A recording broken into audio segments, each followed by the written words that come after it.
بسم اللہ الرحمن الرحیم۔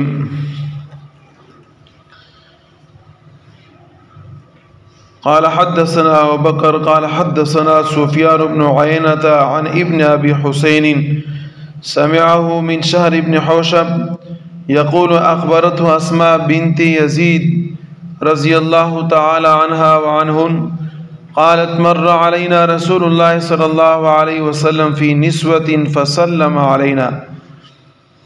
حضرت اسماء بنت یزید رضی اللہ تعالی عنہ سے روایت ہے، فرماتی ہیں نبی اکرم صلی اللہ علیہ وسلم نے ہم چند عورتوں کے پاس جیسے گزرے تو آپ نے ہمیں سلام کیا۔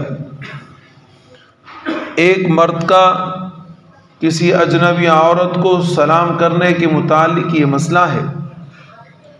ابن ماجہ جو حدیث رسول اللہ صلی اللہ علیہ وسلم کی کتاب ہے، اس کے اندر یہ حدیث مبارکہ مذکور ہے۔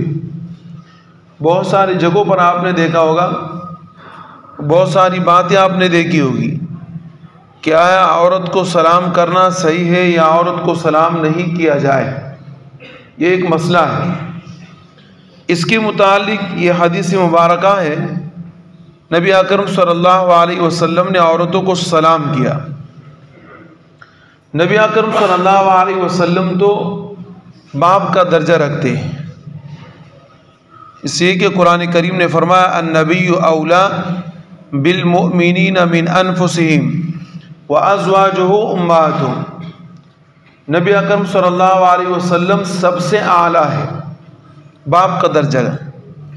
اور حدیث مبارکہ میں بھی نبی علیہ السلام فرماتے ہیں کہ میں آپ لوگ کے لیے بمنزلہ باپ کے ہوں، لیکن اس کے باوجود نبی اکرم صلی اللہ علیہ وسلم کے متعلق یہ آتا ہے کہ ما مست یدہ ید امرأۃ، اتنے عرصے میں نبی اکرم صلی اللہ علیہ وسلم نے کبھی کسی عورت کے ساتھ مصافحہ نہیں کیا۔ ایک ہوتا ہے زبان سے سلام کرنا اور ایک ہے ہاتھ سے مصافحہ کرنا، یہ ہاتھ جو ملاتے اس کو کہتے ہیں مصافحہ۔ تو نبی علیہ السلام نے کبھی کسی عورت کا ہاتھ چھویا نہیں، یعنی مصافحہ نہیں کیا، تو یہ کسی کے لیے بھی صحیح نہیں۔ جس کے ساتھ آپ کا نکاح ہو سکتا ہے، کبھی بھی ہو سکتا ہے، اس کے ساتھ آپ مصافحہ نہیں کریں گے۔ لیکن جہاں تک زبانی سلام کی بات ہے کہ زبانی سلام کرے یا نہ کرے، اس کے متعلق اختلاف ہے۔ حدیث مذکورہ میں نبی علیہ السلام نے عورتوں کو سلام کیا، اس کے ذیل میں فرماتے ہیں کہ اگر فتنے کا خوف نہ ہو تو مرد نامحرم عورت کو اور عورت نامحرم مرد کو سلام کہہ سکتی، اگر فتنے کا خوف نہیں ہے۔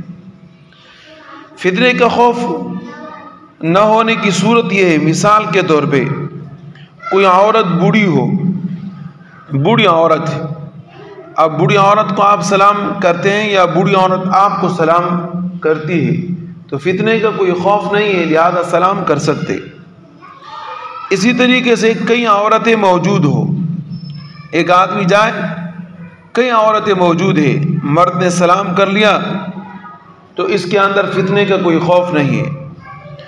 اسی طریقے سے اور کوئی غلط فہمی پیدا ہونے کا اندیشہ بھی نہ ہو، کسی آدمی کو کوئی غلط فہمی پیدا ہونے کا کوئی اندیشہ نہ ہو تو مرد ایسی صورت میں سلام کہہ سکتا ہے۔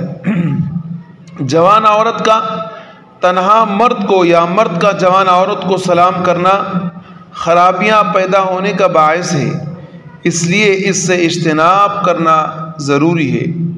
البتہ محرم مرد اور عورت ایک دوسرے کو سلام کر سکتے۔ محرم سے مراد جس کے ساتھ آپ کا نکاح نہیں ہو سکتا، آپ کی بیٹی ہے، آپ کی بانجی ہے، آپ کی بھتیجی ہے، بلکہ انہیں آپس میں سلام کرنا چاہیے، کیونکہ اس صورت میں نامناسب خیالات پیدا ہونے کا خطرہ نہیں ہوتا۔